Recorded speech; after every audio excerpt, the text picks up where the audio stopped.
नमस्ते दोस्तों, स्वागत है आपका हमारे यूट्यूब चैनल हिंदी एस्पिरेंट में। आज की क्लास जो है वो सिलेबस के ऊपर है। बहुत सारे स्टूडेंटों का कमेंट था कि सिलेबस का पूरा जानकारी नहीं है उसे और कंफ्यूज़न में है कि कहाँ से क्या पढ़े क्या नहीं पढ़े, किस यूनिट से किसको पढ़ना है किसको नहीं पढ़ना है, कौन से यूनिट में कौन सी रचनाएं लगी हुई हैं, ये सारे हमें डीपली जानकारी। सबसे पहले सिलेबस हमको याद होना चाहिए। किसी भी एग्ज़ाम देने से पहले उसका सिलेबस याद होना चाहिए।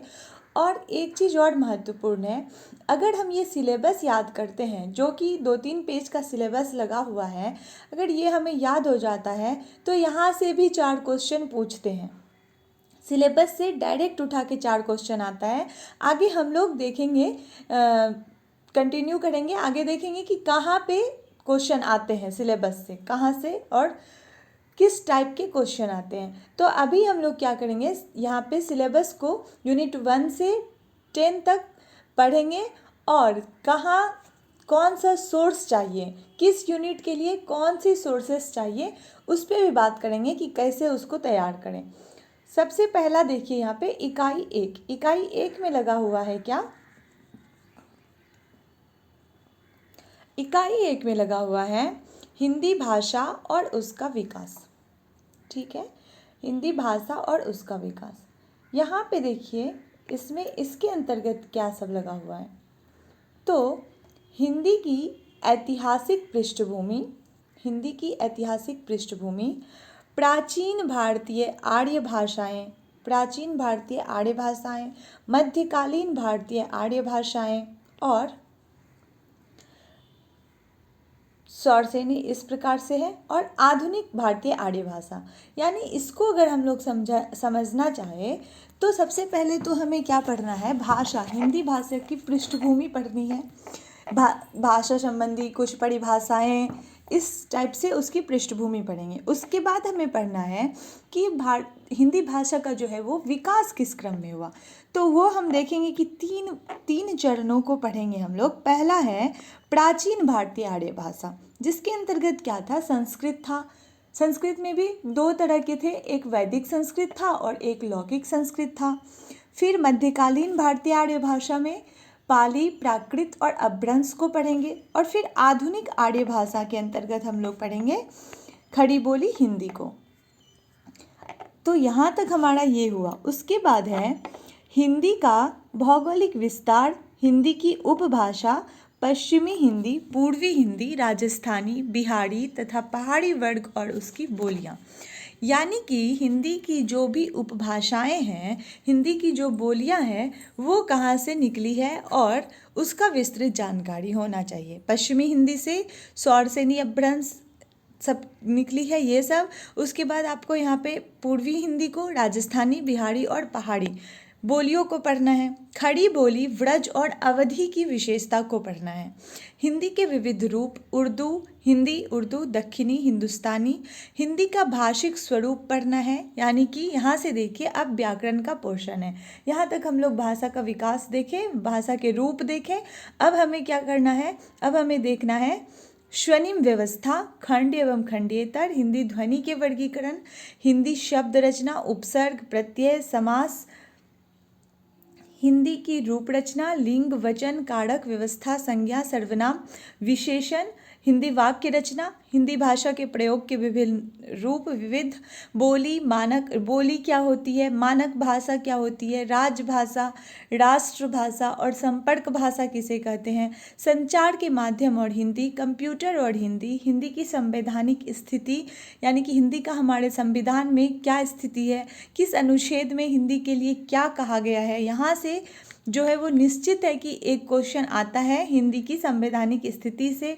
लिपि से भी एक क्वेश्चन आते हैं, देवनागरी लिपि से, विशेषता और मानकीकरण। तो यहाँ पे यूनिट 1 को हम लोगों ने पढ़ा कि इसमें क्या लगा है। सबसे पहले तो हिंदी भाषा के बारे में पढ़ेंगे, उसके विकास को पढ़ेंगे, उसकी बोलियों को पढ़ेंगे। फिर हम लोग आ जाएंगे व्याकरण में, तो यहाँ पे पढ़ेंगे क्या, स्वनिम व्यवस्था। फिर हिंदी की शब्द रचना, उपसर्ग, प्रत्यय, समास। फिर हिंदी की रूप रचना में लिंग, वचन, कारक, संज्ञा, सर्वनाम, विशेषण, क्रिया, हिंदी वाक्य रचना, ये पढ़ेंगे। और फिर हिंदी का जो है वो कहाँ पे प्रयोग होता है, जैसे बोली किसे कहते हैं, मानक हिंदी किसे कहेंगे, मानक भाषा किसे कहेंगे, राष्ट्रभाषा, राजभाषा। और फिर कंप्यूटर के क्षेत्र में हिंदी का महत्व पढ़ेंगे, संचार के माध्यम में। और फिर संवैधानिक स्थिति, फिर देवनागरी लिपि सुधार, देवनागरी लिपि, फिर भाषा के सुधार के लिए क्या सब जो है वो योजना चली, ये सारी चीज़ें यहाँ पे पढ़नी है। अब बात है कि इसे हमें कहाँ से पढ़ना है। तो सबसे पहले देखिए, इसका क्लास अगर हम लोग देखें तो यूट्यूब पे यहाँ पे आपको प्लेलिस्ट में मिल जाएगा। देखिए, व्याकरण में हम लोग संज्ञा, समास, उपसर्ग, प्रत्यय और यहाँ पे सर्वनाम, ये इतना पार्ट जो हम लोगों ने पढ़ लिया है। एक दो क्लास में हम लोग व्याकरण को ख़त्म करना चाहेंगे। बाकी इधर आप लोग ऐतिहासिक पृष्ठभूमि, इधर आप लोग क्या करिए, खुद से नोट्स बनाइए। और ये आप लोग दृष्टि से खुद से टॉपिक वाइज नोट्स बना लीजिए, या फिर आप यूट्यूब क्लास से जो है वो भी बना सकते हैं। और हम लोग आगे यूनिट वाइज क्या करेंगे, PYQ करेंगे। जैसे यूनिट 1 का हम लोगों ने PYQ किया, उससे पता चला क्या क्वेश्चन आता है। और फिर 1 से 2 क्लास में हम लोग यूनिट 1 को पढ़ेंगे। अब हम लोग आगे बढ़ते हैं। इकाई 2, इकाई 2 में है हिंदी साहित्य का इतिहास। हिंदी साहित्य का इतिहास यानी कि यह बहुत बड़ा इकाई है। अगर देखें तो सबसे 10 इकाई में सबसे बड़ा इकाई है। यहाँ पे हमारे बहुत सारे टॉपिक्स लगे हुए हैं। देखते हैं क्या सब है। हिंदी साहित्य दर्शन लगा हुआ है। यहाँ पे आपका है हिंदी साहित्य इतिहास दर्शन। फिर है हिंदी साहित्य के इतिहास लेखन की पद्धति, यानी कि इसके अंतर्गत हमें क्या पढ़ना है कि हिंदी साहित्य का जो इतिहास लेखन हुआ वो कैसे हुआ। सबसे पहले गारसादत्तासी ने शुरू किया, फिर किस तरह से वो, फिर ग्रियर्सन, मिश्रबंधु, रामकुमार वर्मा, रामचंद्र शुक्ल, इस तरह से सभी का जो है हिंदी साहित्य का इतिहास ग्रंथ पढ़ेंगे। और कब कौन सा ग्रंथ प्रकाशित हुआ, यहाँ से ये भी पढ़ेंगे। कौन से जो है वो, जैसे विधेयवादी पद्धति से शुक्ल जी रचना किए इतिहास का, हिंदी साहित्य के इतिहास का, तो ये सारी चीज़ों को ध्यान रखना है यहाँ से। फिर है हिंदी साहित्य का काल विभाजन, नामकरण पढ़ेंगे। हिंदी साहित्य का काल विभाजन और नामकरण को पढ़ेंगे कि कौन से काल का नाम किसने क्या कहा है। फिर है यहाँ पे कि आदिकाल की विशेषता, साहित्यिक प्रवृत्ति, रासो साहित्य को पढ़ना। आदिकालीन हिंदी का जैन साहित्य, सिद्ध और नाथ साहित्य, अमीर खुसरो की हिंदी कविता, विद्यापति और उनकी पदावली तथा लौकिक साहित्य, ये हमारा आदिकाल हुआ। यहाँ से आदिकाल की क्या सब पढ़ना है। आदिकाल में हमें नामकरण पढ़ना है, काल विभाजन पढ़ना है, और रासो साहित्य पढ़ना है, जैन साहित्य, सिद्ध साहित्य, नाथ साहित्य, और अमीर खुसरो को पढ़ना है, और विद्यापति को पढ़ना है, और एक यहाँ पे लौकिक साहित्य को भी पढ़ना है। नेक्स्ट आता है भक्ति काल। भक्ति काल में क्या सब है। भक्ति काल में है भक्ति आंदोलन के उदय के सामाजिक सांस्कृतिक कारण, भक्ति आंदोलन का जो है वो अखिल भारतीय स्वरूप और उसका अंतः प्रादेशिक वैशिष्ट्य, भक्ति काव्य की सामाजिक सांस्कृतिक पृष्ठभूमि, आलवार संत, भक्ति के प्रमुख संप्रदाय, उनका वैचारिक आधार, निर्गुण सगुण कवि और उनका काव्य। यहाँ पे यानी कि भक्ति काल की पृष्ठभूमि पढ़ने हैं। फिर भक्ति काल का नामकरण, भक्ति काल का काल विभाजन, भक्ति काल का जो है वो क्या बोलते हैं, भक्ति काल में कवियों को बांटा गया था। जैसे सबसे पहले हम लोग पढ़ेंगे क्या, निर्गुण और सगुण शाखा में। फिर निर्गुण में ज्ञानाश्रयी और प्रेमाश्रयी।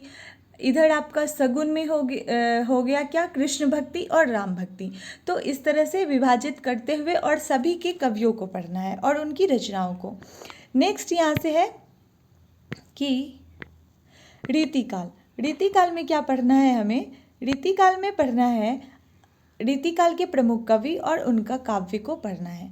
फिर आधुनिक काल में हिंदी गद्य का उद्भव और विकास, भारतेंदु पूर्व हिंदी गद्य, 1857 की क्रांति और सांस्कृतिक पुनर्जागरण, भारतेंदु और उनका युग, पत्रकारिता का आरंभ, 19वीं शताब्दी की हिंदी पत्रकारिता, आधुनिकता की अवधारणा, ये हमारा हुआ क्या, भारतेंदु काल। फिर हम लोग द्विवेदी काल पढ़ेंगे, छायावाद पढ़ेंगे, और छायावाद के बाद क्या है, छायावाद के बाद हम लोग को पढ़ना है क्या, प्रयोगवाद, प्रगतिवाद, प्रयोगवाद और नई कविता, नई कविता के कवि, समकालीन कविता और समकालीन साहित्यिक पत्रकारिता। यहाँ तक हो गया यानी कि हमारा पद्य। अब हमें पढ़ना है हिंदी साहित्य की गद्य विधा। आधुनिक काल के अंतर्गत ही यह आता है। हिंदी उपन्यास पढ़ना है, फिर आपका हिंदी कहानी, हिंदी नाटक, इसमें प्रेमचंद, हिंदी उपन्यास को बांटा गया जैसे कि प्रेमचंद पूर्व उपन्यास, प्रेमचंद और उनका युग वाला, और फिर प्रेमचंद के परवर्ती उपन्यासकार, इसी तरह कहानी को, फिर इसी तरह नाटक को पढ़ेंगे। उसके बाद नेक्स्ट पढ़ेंगे निबंध और आलोचना, और हिंदी की अन्य गद्य विधा, रेखाचित्र, संस्मरण, रिपोर्टाज, डायरी, हिंदी का प्रवासी साहित्य। यानी कि यहाँ पे अगर हम लोग देखें, हिंदी साहित्य पूरा का पूरा लगा हुआ है, ये बहुत बड़ा यूनिट है। इसके लिए हमें देखिए, अगर आप पढ़ पाते हैं, अगर टाइम है, तो सबसे पहले आप लोग हिंदी साहित्य का इतिहास रामचंद्र शुक्ल का आता है, उसे खरीदिए, वो पढ़िए, वो बहुत ही महत्वपूर्ण किताब है। अगर आप अच्छे से उसको पढ़ लेते हैं तो वहाँ से बहुत सारे क्वेश्चन आप सॉल्व कर पाएंगे, और वहाँ से ही मोस्टली क्वेश्चन पूछे भी जाते हैं। और अगर आप उतना नहीं पढ़ सकते, अभी टाइम कम है, तो आप लोग क्या कीजिए, दृष्टि की गाइड से इसको कवर कीजिए। उसमें जितना लगा हुआ है आप 2-3 बार उसको रिवीजन करिए, बाकी यूनिट्स को ज़्यादा ही मजबूत बनाइए तो हो जाएगा। उसके बाद है क्या, यहाँ पे साहित्य शास्त्र। साहित्य शास्त्र की बात करते हैं यहाँ पे हम लोग, तो काव्य के लक्षण, काव्य के हेतु, काव्य के प्रयोजन को पढ़ना है। प्रमुख संप्रदाय पढ़ना है, क्या सब, रस, अलंकार, रीति, ध्वनि, वक्रोक्ति और औचित्य। रस निष्पत्तिकरण और साधारणीकरण पढ़ना है। शब्द शक्ति, काव्य के गुण और काव्य के दोष। तो ये हमारे हो गए भारतीय काव्य शास्त्र। अब इसके अंतर्गत हम लोग पाश्चात्य काव्य शास्त्र को भी देखेंगे। पाश्चात्य काव्य शास्त्र के अंतर्गत प्लेटो के काव्य सिद्धांत को पढ़ना है, फिर अरस्तु के अनुकरण सिद्धांत, त्रासदी सिद्धांत, विरेचन सिद्धांत पढ़ना है, वर्ड्सवर्थ का काव्य भाषा सिद्धांत, कॉलरिज का कल्पना और फैंटेसी का सिद्धांत, इलियट का निर्वैतिकता का सिद्धांत, परंपरा की अवधारणा, रिचर्ड्स का मूल्य सिद्धांत, संप्रेषण सिद्धांत, काव्य भाषा सिद्धांत, रूसी रूपवाद, और नई समीक्षा में मिथक को पढ़ना है, फिर फैंटेसी, कल्पना, प्रतीक और बिंब। तो ये सारे टॉपिक लगे हुए हैं हमारे साहित्य शास्त्र के अंतर्गत। छोटा ही है ये साहित्य शास्त्र। यहाँ से हमें अगर नोट्स बनाना चाहे तो हम लोग 10 पेज में जो है वो नोट्स बन जाएगा यूनिट 3 का, और आप लोग उसको फिर रिवीजन करिए मल्टीपल टाइम्स। तो इसके लिए हम लोग सबसे पहले PYQ करेंगे, यूनिट 3 का PYQ लगाइए।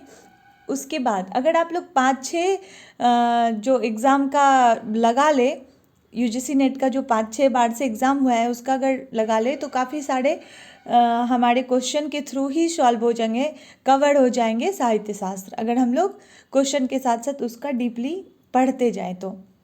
नेक्स्ट है यहाँ पे यूनिट 4 में वैचारिक पृष्ठभूमि। वैचारिक पृष्ठभूमि में क्या लगा हुआ है, ये भी छोटा यूनिट है। भारतीय नवजागरण और स्वाधीनता आंदोलन की वैचारिक पृष्ठभूमि, हिंदी नवजागरण, खड़ी बोली आंदोलन, फोर्ट विलियम कॉलेज, भारतेंदु और हिंदी नवजागरण, महावीर प्रसाद द्विवेदी और हिंदी नवजागरण, गांधीवादी दर्शन, अंबेडकर दर्शन, लोहिया दर्शन, मार्क्सवाद, मनोविश्लेषणवाद, अस्तित्ववाद, उत्तर आधुनिकतावाद, अस्मितावाद, अस्मितामूलक विमर्श में स्त्री, दलित, आदिवासी और अल्पसंख्यक, इतने सारे पॉइंट्स को पढ़ने हैं। इसके लिए सबसे अच्छा PYQ ही रहेगा। आप लोग 5 सेट का PYQ लगा के उसको पढ़िए, जितना हो सके PYQ याद कर डालिए इसका। यहाँ से क्वेश्चन रिपीट होते हैं, बाकी आप लोग दृष्टि से पढ़ सकते हैं इसको। नेक्स्ट है इकाई 5। अब देखिए यहाँ से हमारा टेक्स्ट शुरू होता है, यानी कि यहाँ से रचनाएं लगी हुई हैं। तो ये रचनाओं को पढ़ना बहुत ज़रूरी है। अब जो एग्ज़ाम होते हैं हम लोग वही गलती करते हैं। देखिए तैयारी तो बहुत दिन से करते हैं, लेकिन अभी भी जो देखिए जो न्यू स्टूडेंट है उनके लिए तो अभी स्टार्ट है, लेकिन जो बहुत दिन से तैयारी कर रहे हैं और एग्ज़ाम 1 से 2 नंबर के लिए अगर आपका छूट रहा है तो आप क्या मिस्टेक कर रहे हैं, आप रचनाओं को पढ़े नहीं होंगे। कम से कम आप रचना को पढ़ डालिए, 2 से 3 बार बस पढ़ डालिए, तब अगर क्वेश्चन आता है तो आपको वहाँ पे दिमाग में याद आएगा कि अच्छा ये पढ़े हुए हैं। याद नहीं करना है, बस पढ़ना है, मल्टीपल टाइम पढ़ना है आपको। रचनाएं पढ़ लीजिए और PYQ लगाइए। और आगे हम लोग बात करेंगे कि किस चीज़ पे हमें ज़्यादा ध्यान रखना है तैयारी में, तो आगे चलते पहले इसको कंप्लीट कर लेते हैं। हिंदी कविता में क्या है, हिंदी कविता के अंतर्गत लगा हुआ है आपका पृथ्वीराज रासो, इसका पूरा नहीं पढ़ना है, बस रेवा तट पढ़ना है। अमीर खुसरो की पहेली और मुकड़ियाँ, विद्यापति की पदावली, इसमें भी देखिए पद संख्या 1 से 25 तक ही पढ़नी है। कबीर पढ़ना है, पद संख्या, कबीर हजारी प्रसाद द्विवेदी द्वारा संपादित पुस्तक है, 160 से 209। जैसी ग्रंथावली आचार्य रामचंद्र शुक्ल का, नागमती वियोगखंड, सूरदास का भ्रमर गीत सार 21 से 70 तक पद है। तुलसीदास का रामचरितमानस का बस उत्तरकांड पढ़ना है। बिहारी सतसई का दोहा 1 से 50 तक पढ़ना है। घनानंद कवित का 1 से 30 तक पढ़ना है। मीरा का प्रारंभ से 20 पद पढ़ना है। यहाँ तक हो गया आपका। अब यहाँ से देखिए फिर आता है अयोध्या सिंह उपाध्याय हरिऔध का प्रिय प्रवास, मैथिली शरण गुप्त का भारत भारती, साकेत का नवम सर्ग पढ़ना है। जयशंकर प्रसाद की 3 रचना लगा हुआ है, 2 रचनाएं लगे हैं, आंसू और कामायनी। कामायनी में भी श्रद्धा, लज्जा और ईरा सर्ग को ही पढ़ना है। निराला, जूही की कली, जागो फिर एक बार, सरोज स्मृति, राम की शक्ति पूजा, कुकुड़मुत्ता, बांधो ना नाव इस ठाव बंधु, निराला की ये रचनाएं हैं। पंत की परिवर्तन और प्रथम रश्मि है। महादेवी वर्मा का है मैं बीन भी हूँ, मैं तुम्हारी रागनी भी हूँ, मैं नीर भरी दुख की बदली, फिर विकल है प्राण मेरे, यह मंदिर का दीप इसे नीरव जलने दो, द्रुत झड़ो जगत के जीर्ण पत्र। तो ये रचना महादेवी वर्मा की है। रामधारी सिंह दिनकर का उर्वशी और रश्मिरथी है। नागार्जुन का कालिदास, बादल को घिरते देखा है, अकाल और उसके बाद, खुरदरे पैर, शासन की बंदूक, मनुष्य हूँ, ये नागार्जुन की रचना है। सच्चिदानंद हीरानंद वात्स्यायन अज्ञे की है। कलगी बाजरे की, यह दीप अकेला, हरी घास पर क्षण भर, असाध्य वीणा और कितनी नावों में कितनी बार। भवानी प्रसाद मिश्र का है गीत फड़ोस, शतपुरा के जंगल में। मुक्तिबोध की रचना है भूल गलती, ब्रह्म राक्षस, अंधेरे में। और धूमिल की रचना है नक्सलवाड़ी, मोचीराम, अकाल दर्शन, रोटी और संसद। देखिए यहाँ पे आप लोगों को टेक्स्ट जरूर ही पढ़ना चाहिए। यहाँ पे कोई अगर आप ये सोचिएगा कि नोट्स पढ़ ले उससे हो जाएगा, नहीं, क्योंकि यहाँ से क्वेश्चन कैसा आता है, आपको पंक्ति पूछा जाता है। कविता का पंक्ति दिया, आप नोट्स में पूरा पंक्ति तो नहीं लिख सकते हैं ना, या एक PYQ लगाने से आपको पूरा पंक्ति का तो नहीं लग जाएगा, आपको पढ़ना पड़ेगा। आप पढ़िए तो आपको फिर वहाँ पे तब आपको ऑप्शन देख के पता चल जाएगा। ज़रूरी नहीं है आपको सब कविता याद हो, लेकिन आप 2 से 3 बार पढ़े हुए हों, ये ज़रूरी है, तभी हम लोग ऑप्शन देख के भी समझ आता है।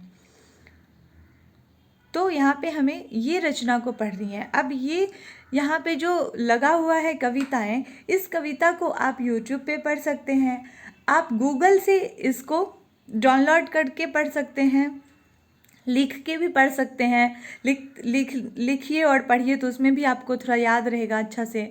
तो ये सारी कविताएं आपको पढ़नी है। इसके लिए आप अलग अलग बुक नहीं खरीदना है, ये आपको गूगल पे मिल जाएगा पूरा का पूरा कविता, एक एक करके सर्च करिए, पढ़िए वहाँ से, और आपको यूट्यूब पे भी मिल जाएगा पढ़ाया हुआ। नेक्स्ट आगे हम लोग देखते हैं यूनिट 6। यहाँ पे हिंदी उपन्यास लगे हुए हैं। यहाँ पे कौन सब है, तो पंडित गौरी दत्त का है देवरानी जेठानी की कहानी, लाला श्रीनिवास दास की है परीक्षा गुरु उपन्यास, प्रेमचंद का गोदान लगा हुआ है, अज्ञे का शेखर एक जीवनी भाग 1 लगा हुआ है, हजारी प्रसाद द्विवेदी का वानभट्ट की आत्मकथा लगा हुआ है, फणीश्वर नाथ रेणु का मैला आंचल लगा हुआ है, यशपाल का झूठा सच, अमृतलाल नागर का मानस का हंस, भीष्म शानी का तमस, श्रीलाल शुक्ल का डाक दरबारी, कृष्णा शोभती जिंदगी नामा, मन्नू भंडारी आपका बंटी, जगदीश चंद्र धरती धन्ना अपना। तो ये सारे जो हैं ये उपन्यास लगे हुए हैं। हाँ देखिए, यहाँ सिलेबस से डायरेक्ट क्वेश्चन जो आते हैं वो यहीं से आते हैं। यूनिट 5 से लेकर के और यूनिट 10 तक में जो भी रचना लगे हुए हैं ये आपको याद होना चाहिए। क्या याद होना चाहिए कि देवरानी जेठानी की कहानी जो है इसके उपन्यासकार कौन है, तो यहाँ से हमें याद हो जाएगा, पंडित गौरीदत्त है।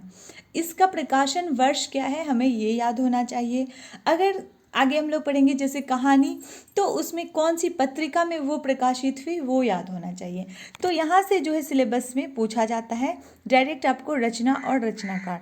तो इसे अगर आप लोग सिलेबस को नोट डाउन करिएगा या आप लोग प्रिंट आउट निकालिएगा, तो इसे क्या करिएगा कि जैसे पंडित गौरीदत्त है इसका जन्म वर्ष के साथ इसको लिखिए, देवरानी जेठानी की कहानी का प्रकाशन वर्ष समेत, और तब इसका जो है वो पूरा चार्ट लिख लीजिए और इसे याद करिए। जो भी जैसे हिंदी उपन्यास में जितने भी उपन्यासकार हैं ये आपको याद होने चाहिए। और एक चीज़ और आप लोग क्या करिए, यूनिट 2 के लिए जैसे हिंदी साहित्य का इतिहास जो लगा हुआ है उसमें अगर आप लोग पढ़िएगा तो काफ़ी रचना हो जाएगी। कम से कम ये करिए कि 5 से 10 तक में जितने भी रचनाकार लगे हुए हैं उसका कम से कम आपको याद होना चाहिए, बाकी को आप छोड़ सकते हैं। हमारे सिलेबस में जो जो रचनाकार लगे हुए हैं उनकी उन रचनाओं को आप लोग याद कर लीजिए, उनकी प्रमुख रचना को याद करिए और पूरा होता है तो पूरा को भी करिए। नेक्स्ट है यूनिट 7 में कहानी में है राजेंद्र बाला घोष की कहानी है चंद्रदेव से मेरी बातें और दुलाई वाली। माधवराव स्प्रे की है एक टोकरी भर मिट्टी। सुभद्रा कुमारी चौहान का राही। प्रेमचंद का ईदगाह दुनिया का अनमोल रतन। राजा राधिका रमन प्रसाद सिंह कानों में कंगना। चंद्र शर्मा गुलेरी का उसने कहा था। जयशंकर प्रसाद आकाशदीप। जैनेन्द्र अपना अपना भाग। फणीश्वर नाथ रेणु का तीसरी कसम और लालपान की बेगम। अज्ञे का ग्रेगरीन। शेखर जोशी का कोशी का घटवाड़ लगा हुआ है। और भीष्म शानी का अमृतसर आ गया चीफ की दावत। कृष्णा शोभती सिक्का बदल गया। हरिशंकर परसाई इंस्पेक्टर माता दीनचांद पर। ज्ञानरंजन पिता। कमलेश्वर राजा निर्बंसिया। परिंदे निर्मल वर्मा। यहाँ पे कहानी जितनी भी लगी हुई है इस यूनिट के लिए पहले तो आप लोग यहाँ पे इसको याद करिए कि कौन सी कहानी किसकी है। सबसे पहले आपको इसके कहानीकार और कहानी याद होनी चाहिए। इसको जैसे यहाँ पे है इसको आप रट डालिए, ये आपको पूरा एकदम से मुंह पे होना चाहिए कि कभी भी कंफ्यूजन ना हो, किसी का कुछ बोल दो किसी का कुछ बोल दो। यहाँ से क्वेश्चन डायरेक्ट से पूछे जाते हैं। दूसरा, इसका प्रकाशन वर्ष सबका याद होना चाहिए, क्रम लगाने के लिए आता है। और इस यूनिट से आपको कहानी जो भी है छोटा छोटा कहानी है, ज़्यादा बड़ा कहानी नहीं है। 1-2 कहानी बड़ा है बाकी छोटा है। इसको आप लोग 2-3 बार पढ़िए सुनिए। यहाँ से डायरेक्ट बीच से लाइन देता है, आपको पता ही नहीं चलेगा कि कहाँ से है ये कहानी की लाइन, उसने कहा था से है या तीसरी